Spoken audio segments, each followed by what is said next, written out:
Just Minding My Business Radio, where we are moving at the speed of God, learning what we didn't know we didn't know. I'm your host, Ida Crawford. And I'm your co-host, Ruth Haskins. So grab a pen and paper and get ready for information that you can use.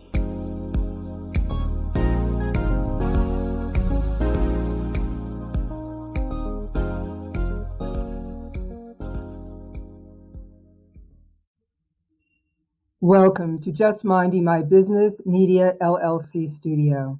We hope your day was productive. Sunsets and rainbows, green forest and restive blue seas, all naturally colored, are my siblings. We have played together on the floor of the world since the first stone looked up at the stars. Maya Angelou. Today we welcome Amy Dempster. Amy Dempster helps in understanding the healing power of the earth. What began as openly sharing her spiritual journey on her popular blog, Following Hawks, has become a resource for others wanting to learn how to communicate with nature and share their own unique healing gifts with the earth. Amy is also the host of the podcast, The Earth Keepers. Welcome, Amy. Yes, welcome, Amy. Thanks for having me. I'm excited to be here.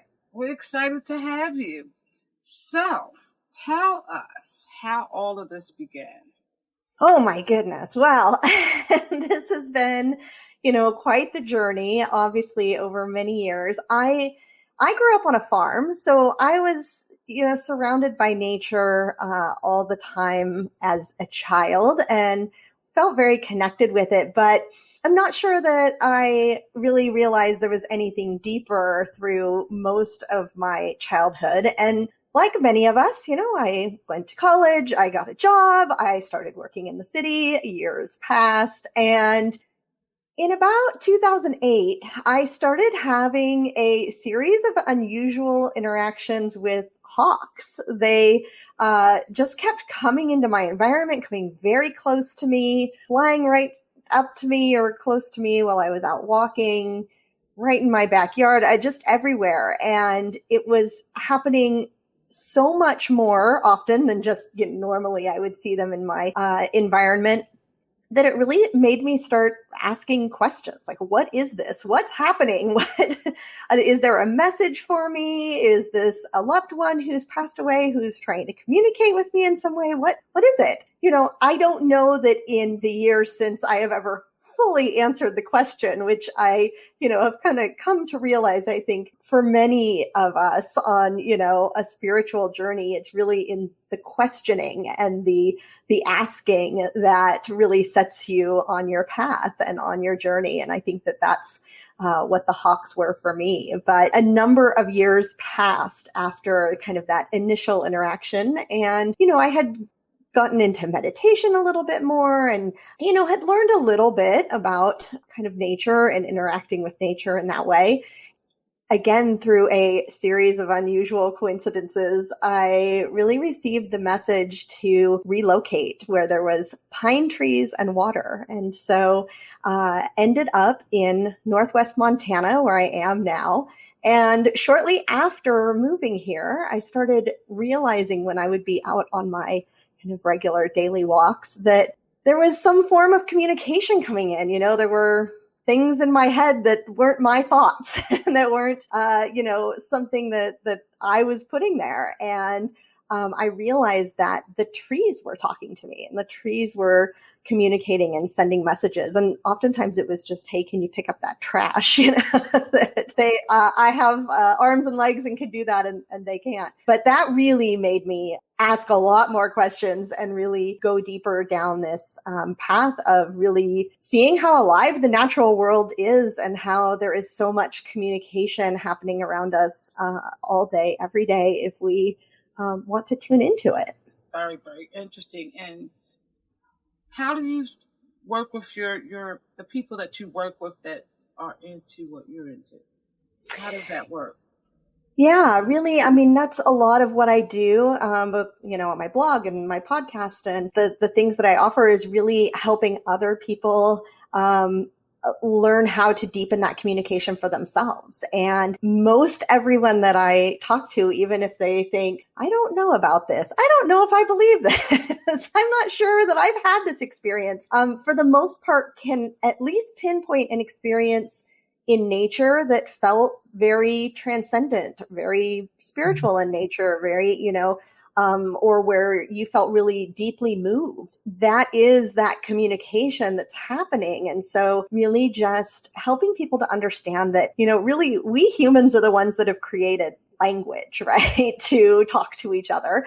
And then we've created hundreds of languages in which we can misunderstand each other all the time. And so, everything else on Earth communicates telepathically. And we do to a certain extent. It's just not what we lean on, right? Is that type of communication, because we have learned language. And I really focus on helping other people to understand kind of how to interpret the messages that we're receiving, how to receive them, and then really how to come into a much deeper connection with the land. And, that is our inherent gift. We are a part of the natural ecosystem. It's just that we've separated ourselves from it and don't realize how much is there for us and how much we are needed to be a part of that ecosystem. So what has separated us? Well, I mean, just from a very basic standpoint, we're inside all of the time. We're just not out in nature.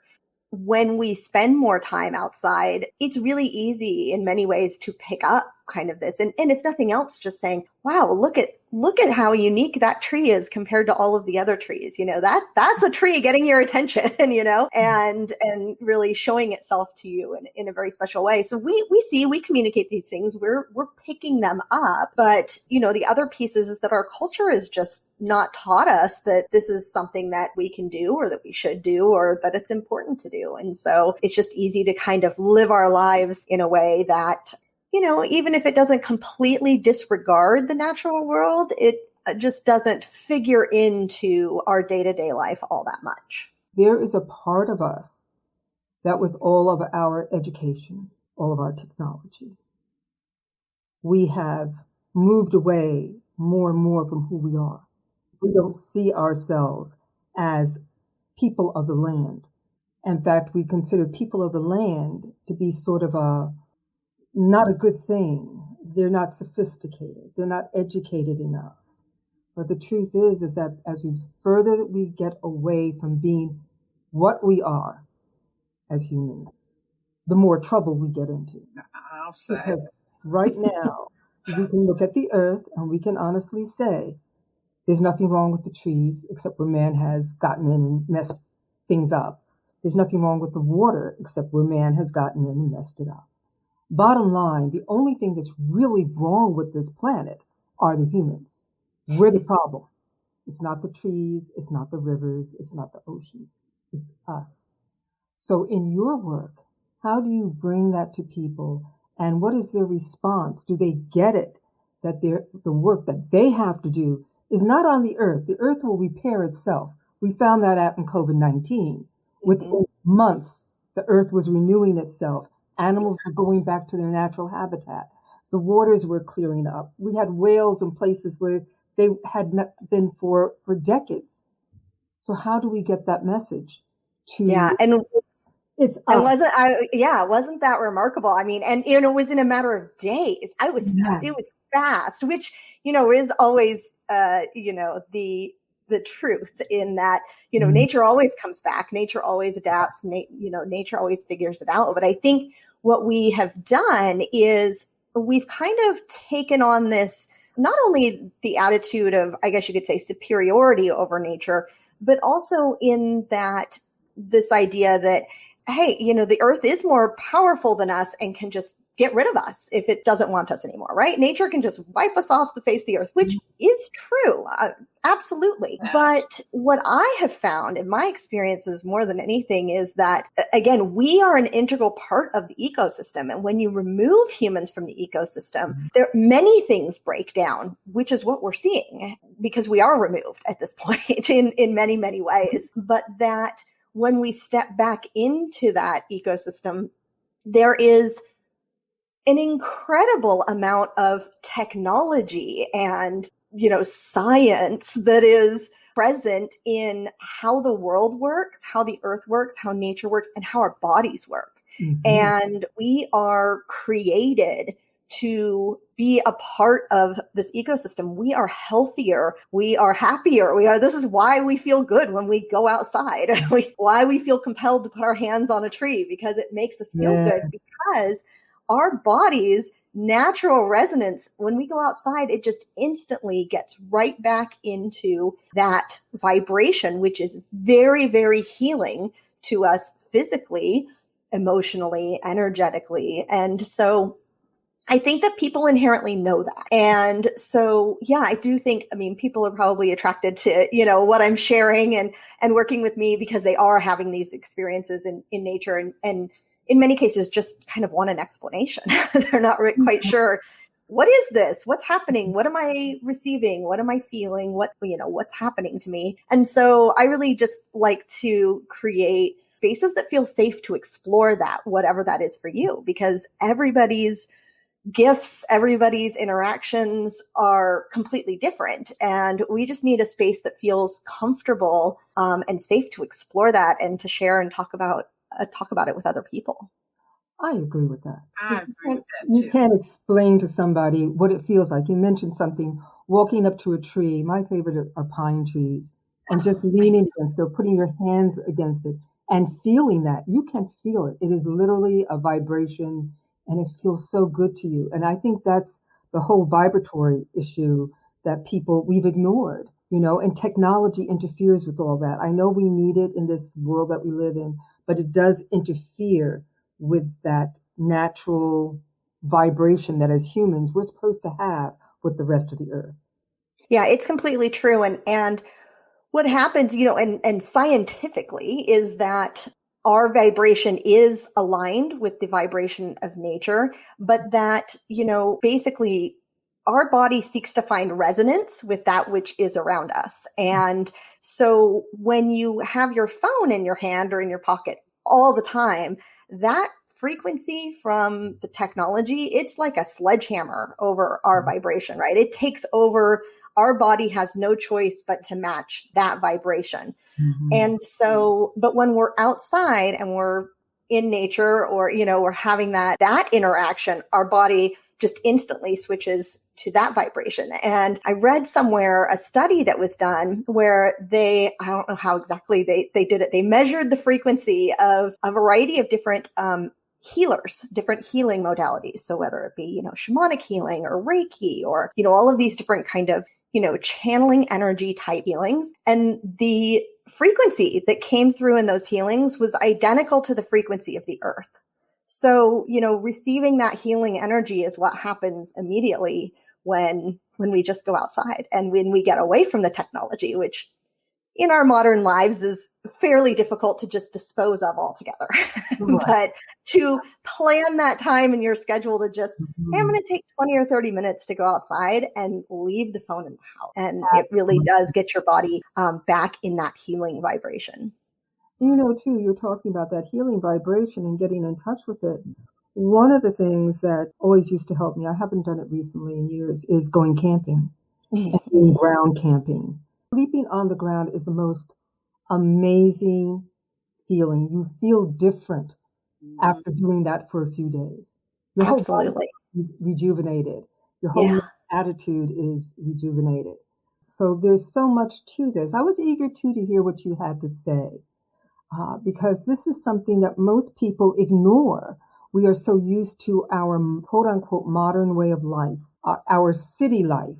And even if we don't live in the city, we still want all the things that the city has. So we bring it with us wherever we go. And it's like, man was not made for that. We were not created to live in some of the situations that we find ourselves in. So how do you help people to break through and be willing even? Because for some people, I can imagine it's like, yeah, my neighbors are going to think I'm crazy. And I don't want to see anyone to see me hugging a tree. Yeah. How do I do this? How do I make this change that I actually feel I need. I know I need it, but I'm ashamed to embrace it or Wow. please. Yes. Yeah. Yeah. And, it really can be very, very simple. You can go way down, the rabbit hole and hug all the trees and, communicate with the forest, but you don't have to, to get the benefit of those things.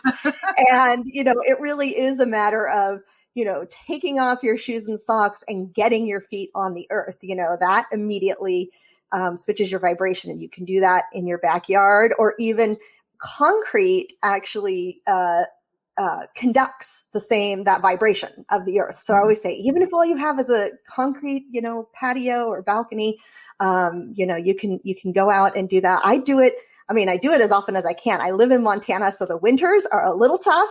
I do. I will put my bare feet in the snow for a minute and then run back in the house. It is, it's very, very healing. And I tend to do it right before bed. I will just take a moment to step outside, put my feet on the earth, take some deep breaths, and really imagine just, sending my energy down into the earth, which is just grounding your energy and connecting in that way. Again, it happens so instantly and so quickly that we don't have to, spend a lot of time or squeeze it into our calendar somewhere. But beyond that, I just suggest, even if you're going to go for a walk around your neighborhood, and, the earth is everywhere, even if you are in a big city, there's still, earth to communicate with, earth to connect with, no matter where you live. But when you go for a walk around the neighborhood or around the block, see if you can cut your pace in half. See if you can go half as fast as you would normally walk, because we're in a habit of just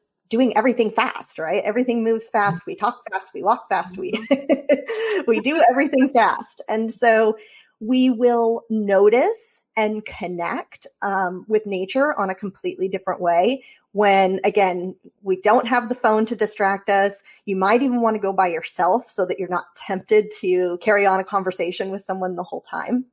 And just take, even, if it normally takes 20 minutes to walk around the block, make it 30 minutes, or if it's 10 minutes, make it 20. And just notice your environment. Just notice what calls out to you. What do you see? What is especially interesting or beautiful? Begin making those connections that are very simple and doesn't make you look like a weird person in the park talking to a tree.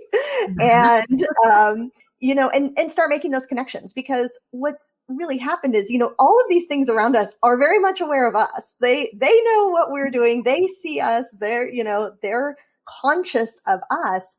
But they're also accustomed to being ignored and overlooked. And so just being noticed, as nice as that is for us, it's nice for them as well. And you will get the sense sometimes like, oh, I should clean up some trash here. That's probably what they would want. Or you may notice that they say, gosh, no one's ever, spoken to me before.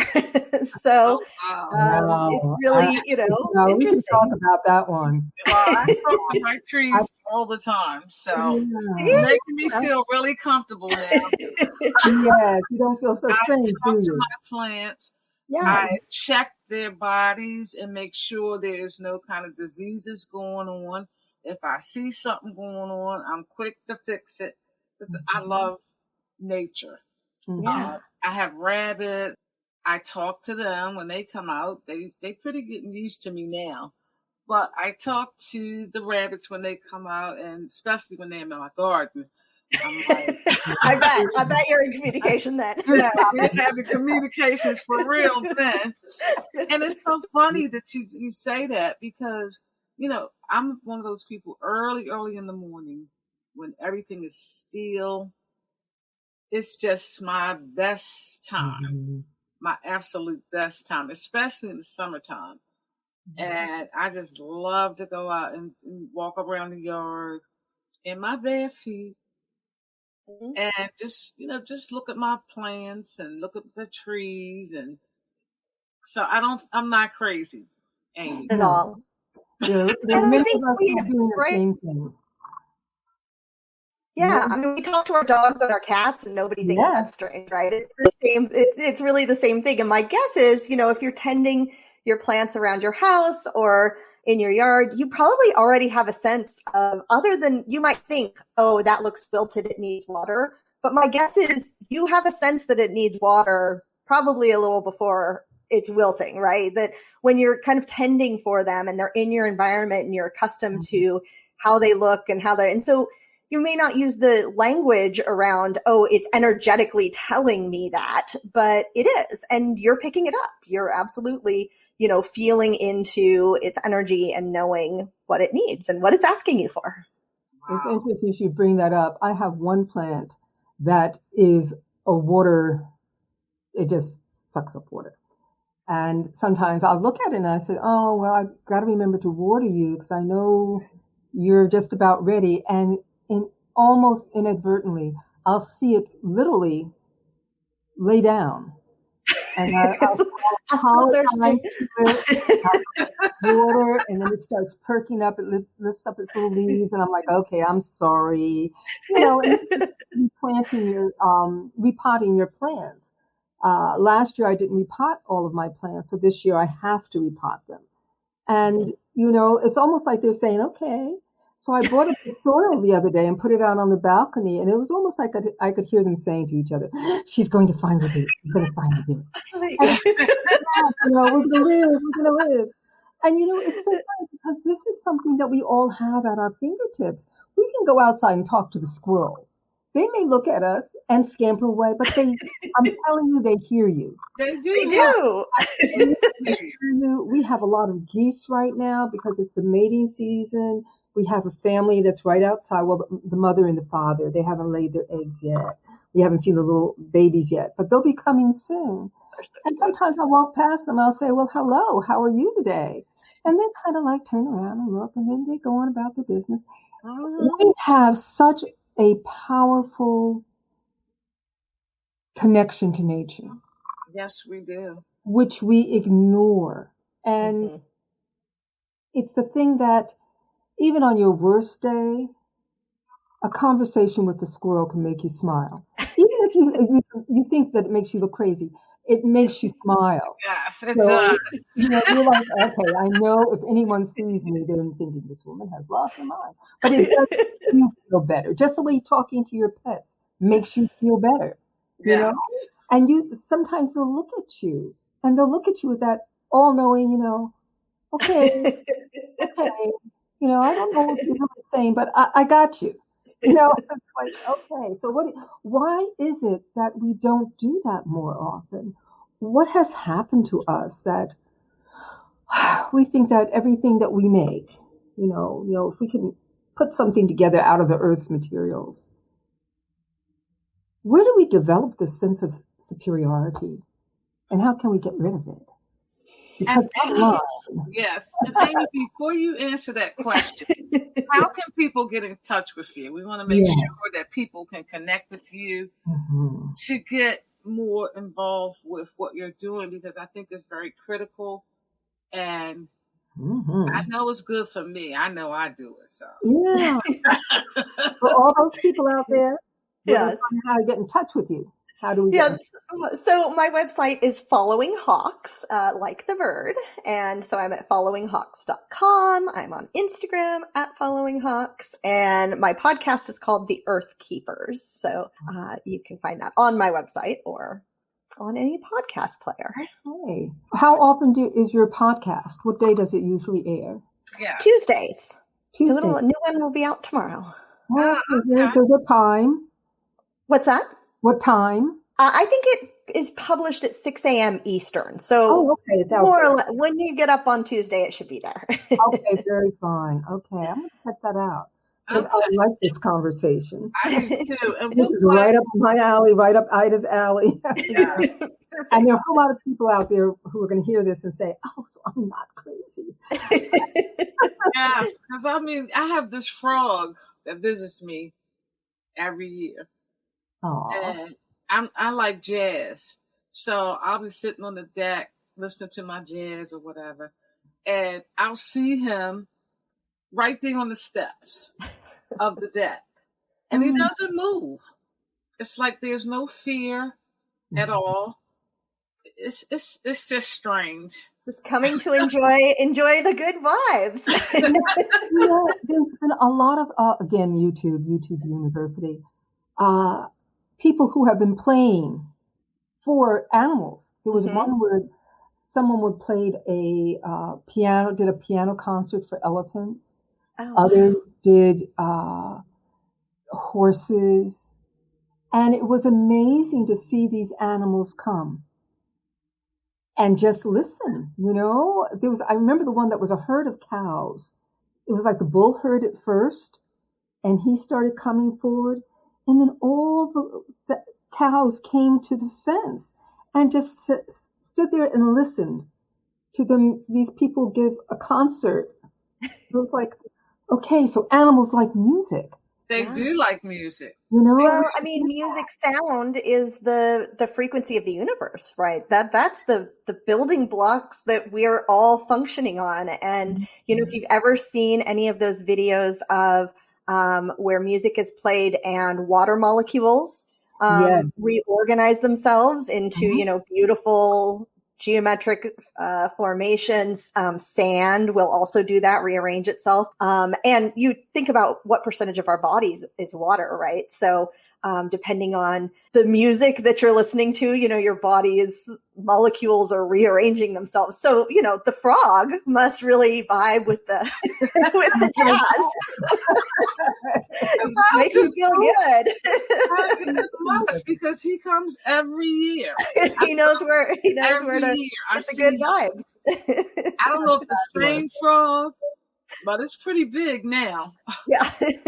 And then I'll watch the rabbit running across the yard, just jumping and playing, and the squirrels in the trees, they jumping and playing. I'm like, okay.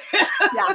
If it makes, it really is. If it makes us feel good, it's making everything else feel good. And you've probably, same thing, you've seen videos where they have a plant that's listening to classical music and a plant that's listening to, heavy metal or whatever, and kind of how they grow differently and how they react differently to, listening to this music. So yeah, it's really fascinating how sound really interacts with our bodies and with all of the universe and all of nature. Well, this is the essence of what you do. It's like bringing people back to this, saying, one, you're not crazy. Two, this is very real.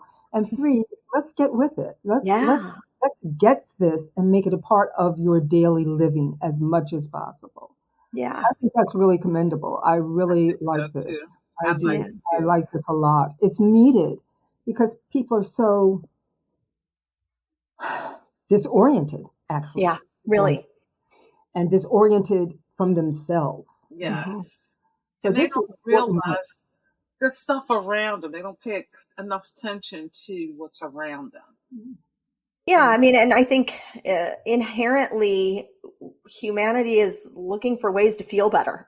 I think all the time between, stress and illness and, anxiety and you name it. And it's a lot of it is from that separation and from, we are missing something and we know it, and nothing can quite kind of fill that need that we know is there, and we don't know, what it is we're looking for. And so a lot of that can come back to us, and a lot of our, our physical self can kind of come back into balance when we are in nature.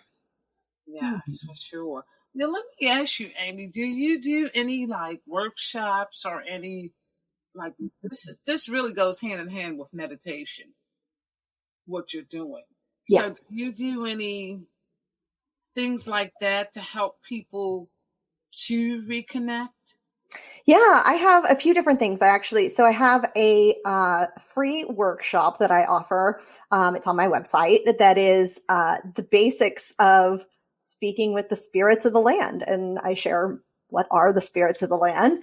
And then how do you have that communication? How do you go from the next step of, okay, I know everything is alive and it could communicate with me, to how do I actually tune into that frequency and make those connections. And then I have my main offering is called the Earth Tenders Academy. And that is actually a full online course that I walk people through, beginning to end, what I know about working with the land, all the way into not just really getting to know the place that you live and what it means to live in that place and what are your surroundings, what spirits are there, what energies are in the land that are communicating with you, but also how to do healing work with the land and in partnership. Because I think, what we've all experienced at some point, my guess is going somewhere, whether it be into a particular house or building or just being on the land somewhere and thinking, something's not right here. This doesn't feel good to me. Something horrible happened here, any version of that.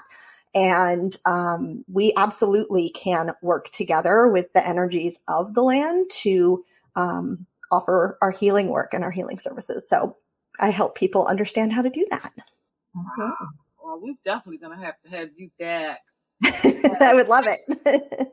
And actually do give us a little snippet about how you work with people, because this is really huge, and I think it's important.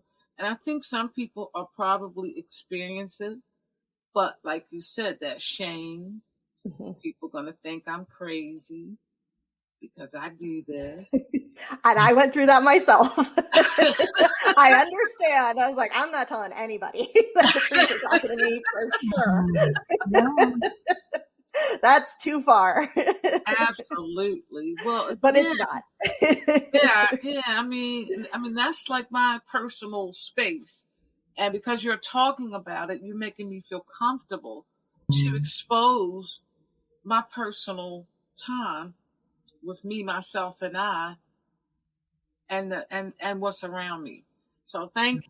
You're welcome. I'm working hard at making this not a weird thing anymore. Awesome. Yeah. So again, how can people get into contact with you? Yeah, my website is Following Hawks, like the bird, followinghawk.com. And my podcast is called The Earth Keepers. And what platform is your podcast on?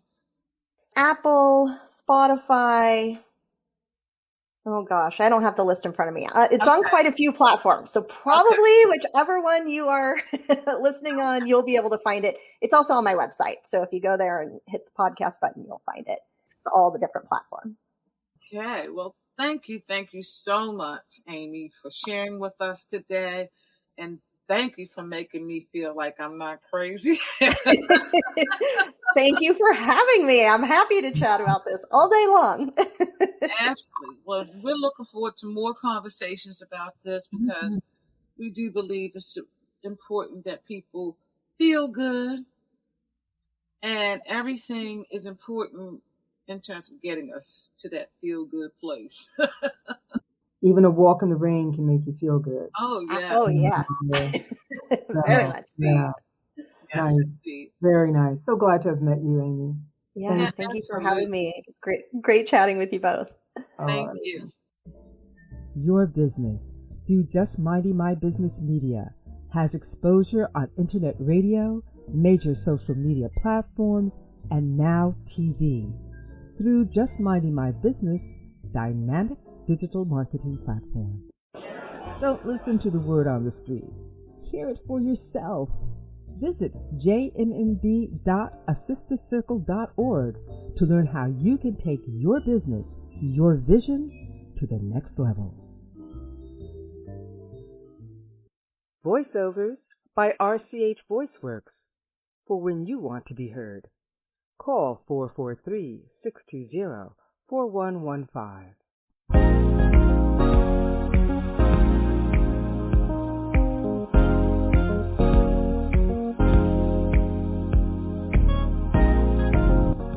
Thank you for tuning in to Just Minding My Business Radio. I'm your host, Ida Crawford. And I'm your co-host, Ruth Haskins. We hope you enjoyed the show and appreciate you stopping by. Many blessings to you and yours.